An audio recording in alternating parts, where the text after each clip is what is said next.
We're going to give you our current naps, our lays, and our each ways ahead of the Cheltenham Festival. Hello and welcome to GG Weekend Watch with myself, Kate Tracy, alongside Dave Young and Andrew Mount. Who knows what is going to happen this weekend in terms of the British racing? Honestly, I feel that the weather has further scuppered me and I further jinxed myself after me giving out about the continued changing of the ITV televised schedules in the last few weeks. So I put the absolute mockers on myself and it's all gone out the window. We know that Warwick's done already. Kempton currently stands, but is unlikely. We're still going to talk about 3 Kempton contests just in case it goes ahead, though. Last may well go ahead, but of course we don't have declarations at this point. So it's all very much up in the air. But we've got to talk about some sorts of racing on this week's show. So we have got a little Brucey bonus. We're going to utilise this show as a good opportunity to look ahead to the Cheltenham Festival. We're into the new year. We're allowed to say the C word now. So we're going to give you our current nap, lay and each way plays for the Cheltenham Festival later on in the show. But for now, we have better focusing on the scheduled racing as it currently stands. So we're going to start at Kempton with the 210, 0 to 145 handicap chase, 5 year olds and over 3 miles. Andrew, do you want to kick this one off, please? Yeah, I'll start with Hunter Legend and Roccovango because these were due to take each other on at Sandown last week. I actually put Roccovango up as a bet in my column. Obviously, the meeting was abandoned, which is a bit disappointing because I was really looking forward to that. I had 5 bets at Sandown last week. They're very rare for me to have that many at one meeting, let alone on a day. And the key here with Roccovango is that he's improved no end since the cheek pieces were added. 4 wins and a nose second from 5 starts. Now, the last 2 of those, that nose defeat at left-handed Warwick and a win at left-handed Uttoxeter, he jumped out to his right markedly on each occasion. Going back right-handed for the first time since his Huntington Maiden Hurdle success back in March is going to suit. So I think, Kempton's going to suit him as well, given that Huntington form. I think he's got a great chance if he lines up here. The other one of interest at a much bigger price is Annsam for Evan Williams. He's got a very strong seasonal preference to his form. He's had 6 runs in his career in the months of December and January. 5 wins and a 5th. The 5th place came when 20 to 1 in his racecourse debut, when massively in need of the experience. And the last 5 times he's run at this time of year, he's won. He pulled up when we last saw him 6 weeks ago. He's a 10-year-old, but given his love for this sort of time of year, maybe Annsam can run a big race at a big price as well. So Smarty Wilds want to mention as well, another who was due to run last week at Sandown, the Veterans Chase. He's got a good record right-handed, needed that run after a very long absence at Haydock last time, left-handed, not given a hard time. He's the kind of horse who'd be booked for 2nd or 3rd. So I'll go Roccovango, Annsam, and Smarty Wild for your nailed-on straight trifecta in a race that probably won't be run. I was going to say, this is a golden opportunity for you to be tipping up every sort of 50, 100, 66 to 1 outside and out, because if it doesn't go ahead, you just look ballsy as. But if it does go ahead, then you might be potentially screwed. Yeah, but good ways to play this. Annsam, 14 to 1, only 1 horse that is bigger than him in the betting. Smarty Wild next in, then at 10s, and also Roccovango then at 4s. Dave, who'd you like for the race that might not happen? Oh yeah, it's difficult because Andrew said they were a couple of these that were due to run last week. Speaking of due to runs last week, oh my Johnny got smashed, didn't he? Can I just quickly get my frustrations out that when we have these abandonments, I hate how much it's in the bookies' favour because they get all the information from the market, and when these horses go and run next time out, they'll be priced. What's interesting, David, the number of times they don't react to that next time. It's just an algorithm or an office junior who seems to price them up, and the horse could be 16s into 6s. The meeting's abandoned. Next time it's a similar price, particularly if you're lucky enough to have an account with the Green Clowns and you can be on overnight. Yeah, that is true. My frustration just lies it's the fact that they were due to run. They may have been primed for a target. Then if they run a couple of weeks later, I don't know, who knows with the race at the minute, they might not get another run. And then by the time they finally do run in a month's time, maybe they need another prep run for it. Anyway, moans out the way. The couple that we've talked about, or the ones we talked about that were due to run last week, like Smarty Wild was going to run in the Veterans Final, isn't he? That was over the same trip, whereas Hunter Legend and Roccovango were supposed to clash at 2 mile 4. So I know Andrew likes Roccovango and I do see it. Probably it comes into his favour because he won last time over 3 miles and this is 3 miles in terms of him maybe being able to beat Hunter Legend, because I sided with the Venetia Williams trained Hunter Legend when we were talking about last week's stuff, but she's really keen to turn this horse out quick, isn't she? Even if it was 2 miles 4 last time, it's 3 miles now. She's like almost desperate to get him in there. But this is like quite a nice race. It's a better race. It's a 0 to 145, and it's a proper 0 to 145 because Hunter Legend's rated 118, so right down the bottom, and we've got remastered in here. He's 144, so basically all but the top weight, isn't it? The thing with this race is Smarty Wild could definitely have a chance, but he's much shorter than he was in that veteran chase. So the price puts me off a tiny bit, but I think he's about 6 to 1 top price available at the moment. He's £15 better off than the horse that Andrew kind of likes for this race, Annsam, who won the race 2 years ago. There was a 17 length difference between them. The £15 wouldn't necessarily switch that. But I talked about Smarty Wilds in that veteran chase. It was a near 700-day layoff for that run last time out. The fact that they've decided to get him in this race, he must have been tuned up. The Hobbs and Johnson Detective Agency are in flying form case solving at the minute, aren't they? And they would have had winners last weekend. So the fact that they're so desperate to get him out, I think he's going to end up being shorter than he should be. But 6 to 1 about him still fine. Surrey Quest, I think, is quite interesting because he unseated at Newbury last time, a track and a meeting that he won at 12 months prior. Now, it does require a career high best from him, but he's got decent form. Like on this type of ground and around this track as well. So I think that like Surrey Quest is one that for Toby Laws that unseated last time. I think they had him ready to win a pot, and now again a relatively quick turnaround to come out after Christmas, just 2 weeks later to run in here. I reckon Surrey Quest could go well. So waffled about a race that might not go ahead, but I would be playing half-point stake on Surrey Quest and Smarty Wild, so split a point. It will pay about 5 to 2 for one of them to win. Hunter Legend would be my biggest threat, I think, but Andrew's Roccovango is respected as well. Yes, we've only tipped 5 horses in the race between us. Again, yeah, this is the one time we could just have the one selection as well. Because like I say, the race probably isn't going to go ahead, but there you go. At least we've managed to cover a lot of bases all the same. Yeah, the Hobson White team. No mystery will go unsolved with them on the case. Potentially the Stewards Inquiry as well. I know that Andrew's attention might be on Lingfield right now. You've got a Stewards Inquiry there, Andrew. Prior to hitting record, we were just watching a race at Lingfield, a really close run thing, and Andrew was on the second by that. So I will let him keep updated there whilst we move on to Kempton's next race, the 242. Grade 2, Silvagnaco Conti Chase, 5 rods and over 2 mile 4.5 furlongs. Pic D'Orhy is a 1 to 2 shot in here. Only 4 runners to go at, Dave. So how'd you play it? Oh, it's a tricky one to play, to be honest with you. And the good thing when we do these sort of previews is we are talking about them for the fact that we're not necessarily like gun to the head force for an opinion, but it's that in it. If you want an interest, you've got some free bets in your account, or you've got an odd £1 or £2, you might want to play it on something. Look, Pic D'Orhy definitely deserves to be favourite, but he is like 10 now, and that comeback run last time was definitely nowhere near as good as he has been. Pulled up at Aintree when he's behind Jonbon, but I guess we'll forgive him that, won't we? Even though it's a meeting that he's run well at in the past as well. Now, typically horses that win this run like 160s RPRs, which means only him or Hitman has got that in their locker. For all that it'll be Andrew possibly laying me if I did have a quid on Hitman. Hitman probably would be the play at the prices. And I think with the fact we've only got 4 runners, you obviously can't play each way. You probably could just play, say, a couple of quid on Hitman to win and then a couple of quid on Pic D'Orhy to beat Hitman as like the each way alternative. Because Martator is stepping back up in trip now, which is should be fine, but it's going to be testing conditions if it does go ahead. Not 100% assured to be staying that much of a test. The run at Kempton over Christmas in the Desert Orchid Handicap when he was sent off favourite was a bit poor, I think. He looked like he might have reached a bit of a ceiling, but 8-year-olds have done well winning this race the last few years. Unexpected Party should be $1 million. He's got no chance of picking up prize money, but again, crop that if the race goes ahead. So you realise there's £4 for finishing 4th, Dave? Well, exactly, and that's what I think he's in there for. I don't think he's in there as in the fly in the ointment that he's going to go and win, but who knows? There could be all sort of troubles in it. But yeah, Pic D'Orhy last year, I fancied him to beat Banbridge. Everything went in his favour apart from a mistake at the last. Lots went against Banbridge. I know Banbridge has franked the form since, but I think Pic D'Orhy at this short price is a bad like sort of bet at the prices. So yeah, I'd probably chance, like I say, if you've got a free bet or like an account rounder, small interest on Hitman and then Pic D'Orhy to beat Hitman just in case Hitman dogs it. In case Hitman does a Hitman, basically, then, and finishes second again. But at those prices, 5 to 1 about Hitman in comparison to 1 to 2 about Pic D'Orhy. That price not interesting, Dave. Andrew. I think Hitman's a terrible bet, and I think if you back him, you need to give your head a shake. And you know, if I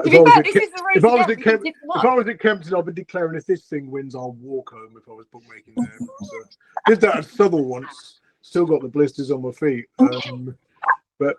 The thing with Hitman hasn't won when odds against in the market since November 2020 went 3-1 at Foss for a beginner's chase when 2 of them had finished, and I don't think the runner-up was off. You know, and two of his main market rivals fell.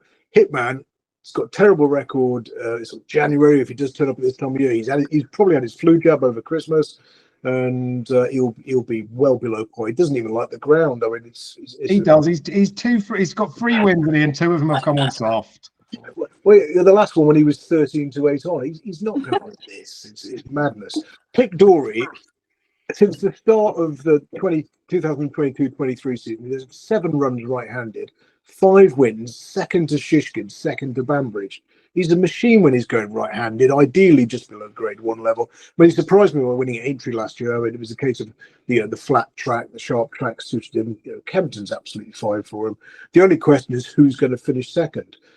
Probably not Hitman, given his dislike of the ground, the fact he's had a flu job and he's feeling under the weather.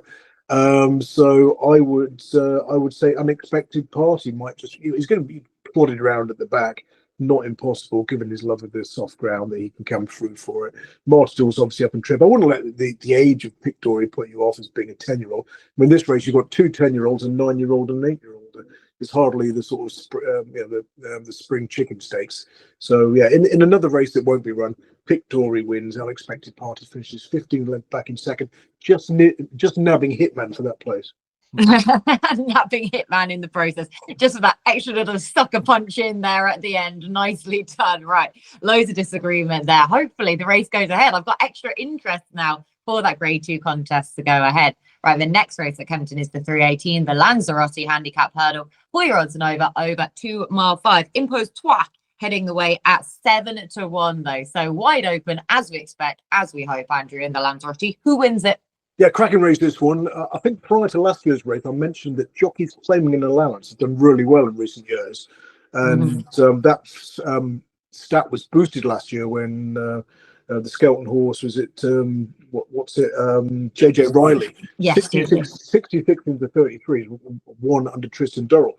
Now I didn't have a bet because he was reverting from fences, and that's not an angle that I like. But in the last 11 renewals since 2014, 7 winners from 50 bets for jockeys with a £3 or more allowance. Profit of £92.25 to £1 level stake. The expected wins was only 3, so that's quite an interesting angle. Now, Impose Trois is obviously of interest because he was favourite for this race last year at 11-4. He ran an absolute blinder to finish 3rd because he was up with the pace when it was set up for the closers. I think the winner, the 2nd, the 4th, the 5th all came from off the pace. He was clear best of those who were ridden anywhere near the front end. We didn't see him again that season because he won first time out this term. His chances covered in the price. So the other particularly interesting race is the one in which Knight of Allen for Jane Williams, because Jane and Nick Williams have got plenty of previous in this race. Ran a cracker over 2-3 at Haydock last time, finishing 3rd, doing best of those ridden patiently. You had to be on the front end. The winner and 2nd were up there throughout. Now, the 6th in that race, I think it was the 6th, Donald Levant for Evan Williams, came from off the pace that day. Looked set to win at Chepstow next time, 16-1, only got beaten a length.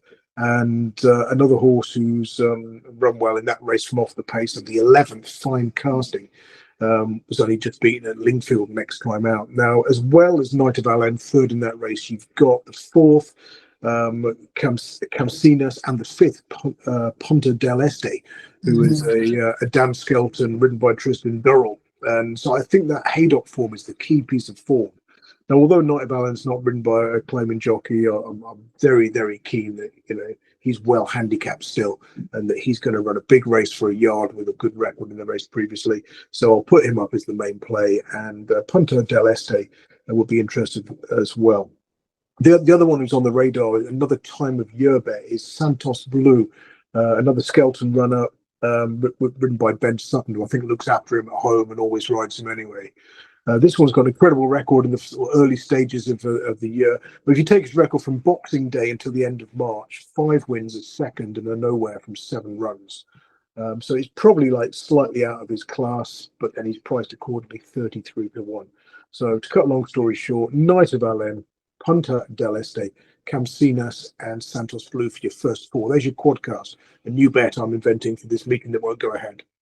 Yeah, this again is the time to invent new bets as well, but I like that a lot. And definitely the claiming angle was something I was massively looking towards as well. I mean, Santos Blue on that basis, owned by Ben Sutton's dad, 33-1, him taking the £5 off of his bat. But loads of ways to play that. And Tristan Dorrell back in this race again after winning it last year on another Dan Skelton horse, Punta del Este. But loads to go at then from Andrew. Dave, how did you play it? Yeah, it's good that Andrew said that Haydock race is like probably the one to look at coming into this, because I agree, and I agree with Punta del Este as well, but it's going to be one of two that I'll play in here. But Punta del Este at the prices would definitely be the stronger fancy of the two. Look, Andrew's touched on all the statsy parts of the claiming jockeys. Christian Dorrell's done it. Dan Skelton's won it the last twice as well. But the thing with this horse is, that race at Haydock where he's touched on Night of Adam, which is true, that was his handicap debut, Night of Adam. There should be more to come from that horse. He got raised for it. The second Beat the Back got raised for it. The fourth Camsonas got raised for it. And then Dons Levant, that was another hold-up horse like Punta del Este, although was 3 and a bit lengths behind Punta del Este, did run well after, like Andrew said, was there with a winning chance. But that's also been raised by the handicapper. And Punta del Este in the Haydock race was even ridden by Harry Skelton, so Tristan Dorrell was taking £3 off. So that Punta del Este's got about like £5 or £6 pull, with the 3 or 4 horses that were like a few lengths in front of him in the Haydock race, and a pull with the horse that he's already beaten, Dons Levant. So I thought the 16-1 about him looked very obvious. Even the angles, like with Dan Skelton and Tristan Dorrell, would lead you towards this horse, but without that combination, you'd still say that from a form perspective, he's got a decent chance on around here as well. So I quite like that. Even his RPRs, like he's put in some good enough figures in there to suggest that he should better run well. So he's going to be an obvious shortener should the race go ahead. Il Va de Soir for Harry Derham and Harry Cobden's the other one that is going to be bet. So I'd bet both of these. I'd probably like have a normal point stake on each of them, but I bet them both each way because they're big enough prices that if one of them places, you'll get most of your money back. If they both place, you'll make a profit. And if you get the winner, then happy days. But this Il Va de Soir ran at Cheltenham last time. It's been ridden by Alice Stevens the last few times. I was well against it at Cheltenham because I didn't think it would really want the good ground, but actually ran quite well to run behind Double Powerful. And with the greatest respect to Alice Stevens, Harry Cobden's a better jockey. So Harry Cobden riding this horse back on soft ground now. I know this horse has gone up from 104 up to 122. It's rated now, and this is a Class 2, so it should be a much better race. But if there's a chance that this horse is going to improve, it's because Harry Derham's obviously had the issues at the yard, which are well talked about now, but also the fact that this horse needed bad ground. So I think El Vardis was worth a play as well. So that and Punta del Este will both be each way swings in here. Nicely done. So agreement then on Punta del Este at 16. So Il Va de Soir though at 10-1 as well. Nice ways to play that. For what it's worth, I thought that Impostoire was still the one to be unoriginal, 7-1 heading the way. I'm glad that both of you said Punta del Este though, because it was that claiming jockey angle that I really liked as well, and especially for last year's winning jockey. Likewise, I saw 16-1 for a Skelton runner in this race is just too big for me to be leaving to one side. So he's the each way play, but Impostoire, for all of the reasons Andrew said, the fact that he ran a blinder in the race last year when wasn't ideally suited by positioning on that day, and then didn't see him again last time out, came back at Newbury, won really well despite a few mistakes. He is obviously going to need to jump better, but in some senses I almost hope that a few little early mistakes from him might just set him further back into the pack than he was ridden last year, because I want preferably a midfield hold up horse in this race, which kind of sounds counterintuitive to Kempton, doesn't it, on the hurdle track there. But I thought after that 2-4 win last time out, he might want a further step up in trip. I mean, he's getting an extra like half a furlong here, but I still like the fact that he's going this way though, and he can defy the £7 rise. Right, now it's an absolute free-for-all now, so I'm just going to leave it to the lads to send us wherever they want for whatever they think might be on this weekend. They've got a really good card at Punchestown on Sunday. No doubt that's where you want to go. Absolutely, yeah. 2 graded races I'm going to quickly preview for the Punchestown race. There's the Novices Chase, the 12.55. Just quickly tell you the winners of this race. Spillane's Tower, Impervious, Bob Ollinger, Envoy Land, carefully selected, Winter Escape, Invitation Only. Maybe I should have stopped at Envoy Land there, but you can see it's like a decent novice that wins this race. Spillane's Tower went and won the Grade 1 3-mile Novices Chase last season back at Punchestown. Impervious obviously won the Mayor's Chase. Bob Ollinger won the Turners, even though he shouldn't have done it. And Envoy Land was favourite for Turners, but obviously the yard switch and all that sort of stuff didn't quite pan out for him. So typically good horses. Willie Mullins has only got Lecky Watson entered, who beat Slade Still last time, but a bit of a grinding performance that was. However, the ones that are interesting, Gordon's got 6-11 entries. Touch Me Not and Down Memory Lane both ran behind Loderswood in that Henry VIII Novices Chase. We talked when we previewed that race that Touch Me Not was probably too big a price. I think the fact that that was a grade 1, this is a grade 3, Touch Me Not ran well enough to suggest that maybe he won't come in here. There's other Gigginstown options. I'd expect him to still be like fighting for grade 1 company for the novices. So I think he might wait for the Dublin Race Festival. But Down Memory Lane will be interesting because the last 2 horses I mentioned that won this were both JP horses. I think Down Memory Lane's 3 mile point winner will benefit from stepping up in trip, and I think like Spillane's Tower, he might be one that doesn't necessarily go for Cheltenham, comes back for Punchestown, and he could be one for that 3 mile novices chase in May. So all talking about that one, it wouldn't be a race where I'd want to be having a bet in there because you never know with JP if Down Memory Lane might get beat in this for jumping bad again, might turn up in the Turners as a well handicapped horse. I think he was 149 rated when he came over to run in that Henry VIII, but a very good race. You have to watch it for clues for. Even if it's not for Cheltenham, it'll be a clue for a spring festival anyway. And then the Moscow Flyer, when we previewed the festive action, Andrew and I were on both of the Willie Mullins horses for the Royal Bond. I was real keen on Salvatore Monday. I still think he's a supreme, like a worthy supreme favourite. I think he's going to be the supreme winner. And Andrew was keen on Ballygunner Castle. Both of those are entered in this Moscow Flyer. They've also got Kel Histoire for Willie Mullins. Willie Mullins, I think, probably got no reason to not send all of them. But Salvatore Monday's the one. Like I was sweet on him at Christmas. I'm praying that he just comes out because what Romeo Coolio did in that Royal Bond for me still doesn't set the bar high enough to be supreme winning standard. It's been a fairly weak year, I think, for novices this year. We'll come on to that when I talk about my lay of Cheltenham a little bit later on. But I'm so anticipating that Salvatore Monday is going to be an absolute worldie. That this race on Sunday, I can't wait to see it and hope that he does do all of that. He has worn a tongue tie in the past. He does wear a hood. Those are negatives when it comes to normally looking at a Supreme type horse. I just think he's going to be too good for these. So fingers crossed he shows that on Sunday. Yes, he's going to be fascinating to see, isn't he? Like you say, favourite for the Supreme as it is. 5-4 currently for the Moscow Flyer. They're going currently frozen at Punchestown, but again, hoping for the best there. All of the frozen, crispy in places. Yeah, crispy in places. Andrew, did you also like look at Punchestown, or were you trying to eye up your weather? I assumed it would be off, so not a look. Say again, sorry, I missed all of that. I assumed it would be off, so I haven't had a look. Okay, haven't had a look at Punchestown with the frozen and crispy in places. Where else did you have a look at on the all-weather? I just got a couple of things to say. We've got the Newcastle meeting's been brought forward, so that's going to take place in the afternoon. And in terms of track biases, it's still very difficult to make the running on the round course. A low draw is very disadvantageous over a 10 furlongs or further. But the interesting angle at the moment is there's a perception that you want to be drawn high on the straight course. And a lot of pundits and punters and tipsters who have been switching to the all-weather recently because of abandonments and suddenly putting themselves forwards as experts in this area. So got an advantageous high draw. And it's you do get plenty of races where they just migrate towards the stand side rail at Newcastle, and you see a lot of high drawn winners. But what also happens now as well is that in that rush for that for that rail, they often get in each other's way, and you get a lot of crowding, and the horse is drawn low. If they, provided they've got cover, if there's a headwind, which it usually is at Newcastle, where the straight faces west, then stall 1 is actually the best draw at the moment. In the past 12 months, if you just bet every stall 1 runner in handicaps over 5 furlongs to a mile, 6 or more runners, you've made an absolute fortune. And that is the angle for me to Mont Damage was the latest one the other night. I said an absolute fortune. I think it's 50 winners from 315 runners, 16%, profit of £58.37. So that's just over the last 12 months, but it's well above the expected number of winners, and loads of big price placed ones as well. So sort of each way the stall 1 runners in the handicaps on the straight course, you'd be amazed at how well it does against the perceived bias.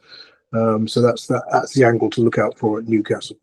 Nice, good angle as well then to be looking out for, because I would definitely fall into that bracket of feeling of being a guilty party of saying about the advantageous high draws then just because of the way it's been playing out. So that is really interesting on the stats there, not to be dismissive of those.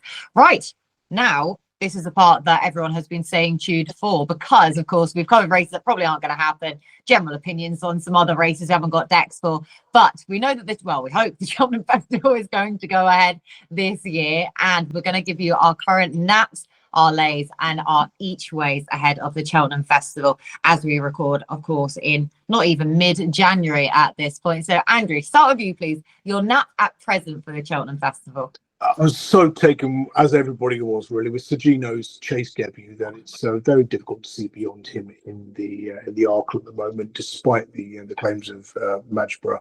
But he was exciting. It was. I remember watching Sprinter sack for a run over fences for the first time. I think it was at Doncaster, and the way he jumps. And I was really taken by that. And you look at the balance of his hurdles form as well. You know, he is the next, sort of Shishkin Constitution Hill, and I think he's gonna take all the beating. I don't know what price he is now. Probably a shade of 10 to 11. Yeah, I'm not suggesting you back him now, given the fact that you can do well. I think 1 or 2 from us are non-runner, no bet. But yeah, he would be my my nap at the moment. They're a very boring, unoriginal one, but I'm very excited to see who's next round. Yeah, can't wait to see him. Like you say, even for those who were trying to sort of take him on last time out, perhaps at Kempton, I mean, he's just absolutely blown them out of the water, hasn't he? So hugely exciting. And 2 5-year-olds heading the betting currently for the Arkle with Sir Gino and Margeborough, but Sir Gino a 10 to 11 top price at present. Dave, your nap.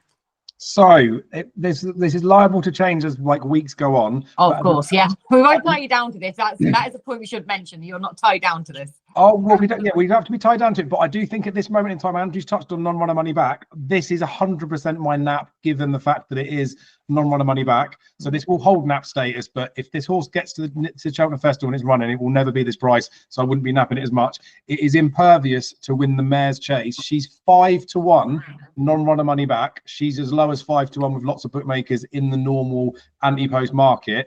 Now, the reason why the non-runner money back excites me so much is obviously she missed last season, didn't she? And there is obviously the risk that she doesn't turn up.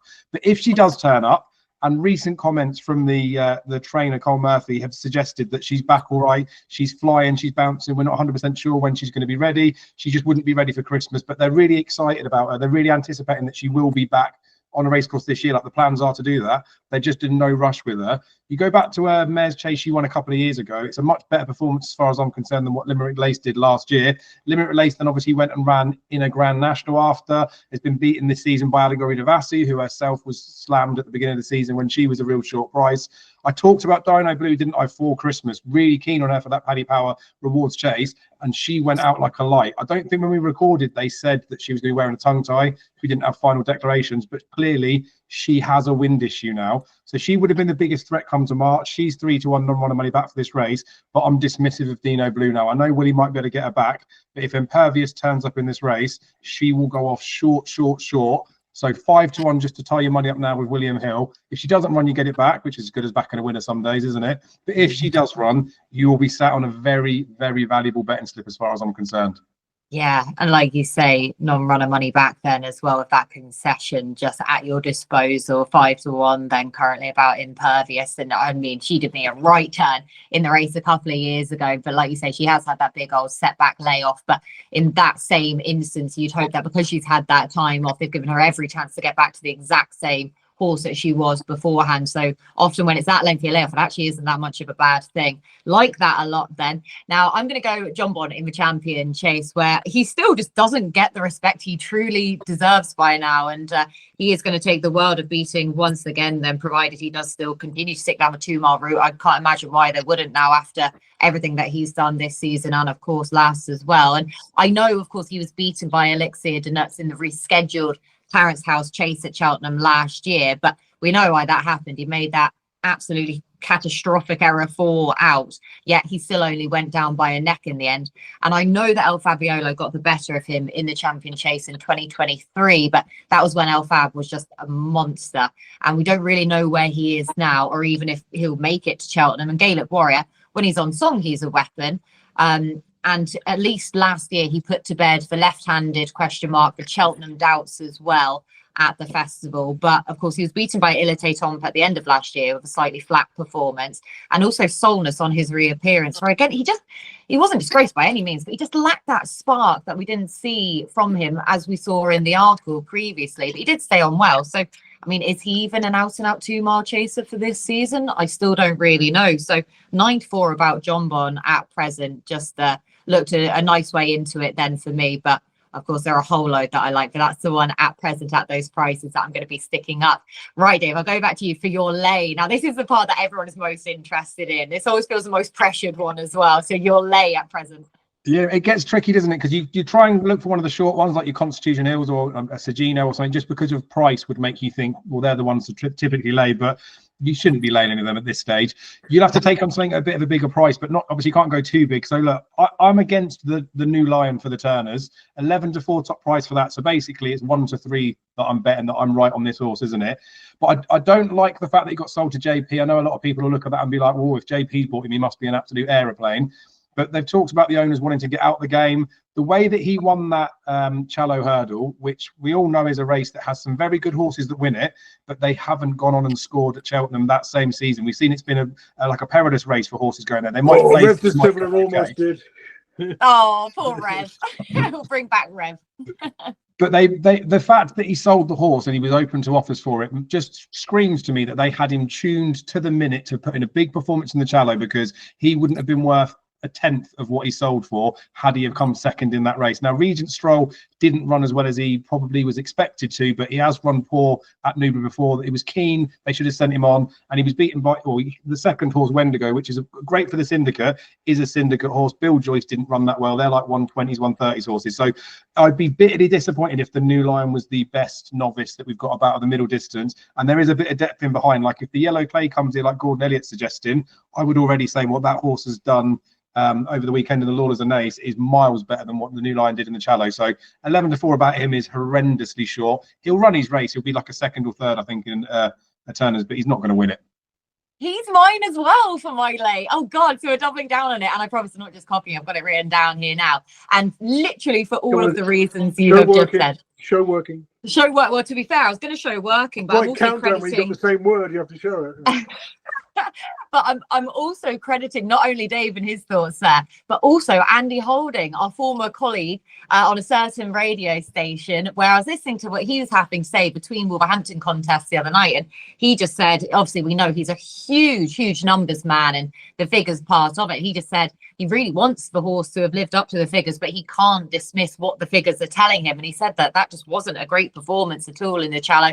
And he did say, and again, I am paraphrasing here, definitely so, but he did say, you know, he has one easily, has one on the bridle, but basically even backdating that, it's just not adding up just yet. Doesn't mean it won't, but it's not adding up just yet. And what you said, Dave, Andy also said about Wendigo, the fact he was less than 5 lengths to him, no match for him, admittedly, but you do just have to take that Challow form in sort of isolation and moderately enough. And we know it's a poison chalice anyway, going ahead to the now Turner's novices hurdle. So both of us with the New Lion, I would love to see him go well, but if I have to choose a lay, then that's going to be the one. Andrew, your lay. Yeah, I'm tempted to go for the New Lion also, but you're looking at the shorties now, and it's like Teapu, you can lay 7-4 on Betfair. If you knew the ground was going to be sort of good to soft, you'd think that's too short. But if it comes up soft or heavy, it's probably a good price. You've got horses like Constitution Hill, who, you know, if he gets there A1 and the market speaks in his favour, he's probably going to win like he did in the Christmas hurdle. But you also know that if you lay, I think 6-5 now, 2.2 in decimal odds, there's going to be a dodgy gallop or a scare or something, you know, and you're going to wake up one morning and he's 6.2 to back, you know, might just be for half an hour or something like that. But you would imagine that there's very little downside to laying that sort of price now, because he might not turn up or he might drift at some stage and you can lock in a profit. So those were sort of a couple of the ones I was looking at. It's hard to sort of put one up against him like the Albert Bartlett, where they're about 10 or 11 to 1 the field at the moment. As for the Champion Chase, I mean, it's again Gaelic Warrior, given his last performance, but then fresh in the memories what he did here last year, and how is he going to jump? Will he go out to his right, or you know, will he not do that? Like, you know, I think the first time in his career he didn't do that was when I'd opposed him in the Champion Chase last year. So I'm not rushing to sort of lay anything around about 9-2 or anything like that. So I mean, the Gold Cup, you know, it's the kind of race that Galopin Des Champs is very hard to say lay 6-5 now, but on the day I know that if he turns up and he's that sort of price, I'm going to be back in sort of 3 or 4 each way against him. So I'll be very boring. Go to the Turner's Novices Hurdle and go the New Lion as well. So I think Mark Holder in the Racing Post as well made a very good case for Potter's Charm as well. And it was a case. It simply comes down to the price. One of those is 8-1, the other one's 5 to 2, 11 to 4. Yeah, exactly. I say prices then. I mean, I've got a 10-1 to our price about Potter's Charm as well. So good case made. Then make sure to go read that out. Oh God, so all three of us with the new lion, as are they? You can lay 8.4 to 1 on the moment at the moment on Betfair Potter's Charm. So if you can be bothered to tie up the money for a couple of months, then there's a free trade for you. Yeah, there you go. Exactly that. There's a way to play it this far out, at least anyway. But goodness me, right. People are going to clip this up and save this then for when March comes around, he absolutely bolts up. Hey ho. Don't worry, the meeting won't be on foot and mouth COVID, Third World War, any one of the three. British racing will find another way then to have abandonments. Right, each way plays. Andrew, your each way plays that currently stands for the Fags. Yeah, I don't normally bet anti-post anything more than a week before the festival, but I did have a good look at one of the handicaps, the Unibet handicap chase for GG the other day, and it's a big trends race, and I talked about this last year when we did our preview. That just backing the market leaders has been a route to profits in recent years, and you can just back every horse with an SP of 11 to 1 or shorter. And so in the last 11 renewals, you'd have found 10 of the 11 winners and made a profit of £28.50 to a £1 level stake. So if you're putting up that angle as a way to approach the race, then obviously playing the ultimate sort of so far in advance seems a bit daft. But what I did, there's another couple of angles. Younger horses, aged 9 or younger, tend to do well, and the Irish still have a poor record. Of all those sort of 11 to 1 or shorter horses in recent years, every single one trained in Ireland was beaten, and I think Gordon Elliott had a couple placed, but generally they struggle. And you look at William Hill or going non-runner no bet, their market is very, very heavy towards the Irish runners. I mean, in terms of the percentage, it looks like a terribly bad value at the moment because it's such a it's such a high over round. But you take the Irish out of that, and then you look at horses like King Turgeon, who's 16 to 1 non-runner no bet. He's a short of 12 to 1 with the firms who are not non-runner no bet. And of course, he's trained by David Pipe, who's 3 fancied horses in this race in the last sort of 10 and 11 years. Finished first and second. And so it looks like he's going to be aiming for the race. He's improving leaps and bounds. He's a horse we've talked about previously after that impressive Chepstow win. I think I put him up for the Beecher, another race that was abandoned, would have won. Came out and ran at Cheltenham next time. I didn't tip him, and because he's gone and won. So he's 3 from 3 this season. It's a race the trainer does well, and it's a race where young British trained horses do well, particularly those near the head of the market. If you back him each way now at 16 to 1, if he runs badly between now and Cheltenham, he's not going to turn up. If he turns up on the day without another run, he's going to be a single figure price. So I don't think there's very little downside, because if he does bomb out between now and then, he's probably not going to run. He's not going to turn up there being a sort of 33 to 150 to 1 shot. So you'll either get your money back for a non-runner, or you'll be on 16 to 1 about a sort of 6, 7, 8 to 1 shot. So yeah, King Turgeon each way for the ultimate, not the Unibet, which I think I called it earlier. And that would be my each way at the moment. Yeah, and the 16 to 1s about him are both with 2 firms that are non-runner no bet as well. So good ways to play that about King Turgeon taking advantage of that concession then again. Dave, your each way play. Yeah, I mean, I was really bullish about my one, to be fair. I think I can make a solid case for it, but Andrew's one there, especially considering it's shorter in the not non-runner no bet market. They're almost all I bets, aren't they, if you want to tie a few quid up. So I like that one. But the one that I do like a little bit more, because this horse is not definitely going to win, so we can't ever say that sort of stuff. But this is another one like Andrew's. I'm adamant this horse just goes off single figures. Feels like such a good value bet, and I really do think this horse has got a good chance of winning the Brown Advisory Novices Chase, and it's better days ahead for Gordon Elliott. And I'll tell you for why in a moment, but we've got to just quickly touch on the fact that Ballyburn's favourite for this off the back of getting beat by Gino over 2 miles. He was previously an Arkle favourite. The Jukebox Man won a Felton where they walked and then they sprint at the end. And then even after that race, Ben Paulin said he'll have an Arkle entry as well as a Brown Advisory. If it came up tested running an Arkle, although that was the thought process before they saw Gino, is what he said. But they're not comments from trainers, or they're not like routes into a Brown Advisory that really fill you with any confidence, and they're taking up a chunk of the market. If the Turners Novices Chase was still there, Ballyburn and the Jukebox Man, I'm adamant would definitely be going hammer and tong in there. Whereas Martin Pipe winners in the past, we've had Seday Chomps that's come that went and won a Martin Pipe and then went and won an RSA. It was then Don Poley did the same. Galloping Deschamps obviously didn't go and win the Brown Advisory, won the Turners, but could have won whatever he wanted, and is now a multiple Gold Cup winner.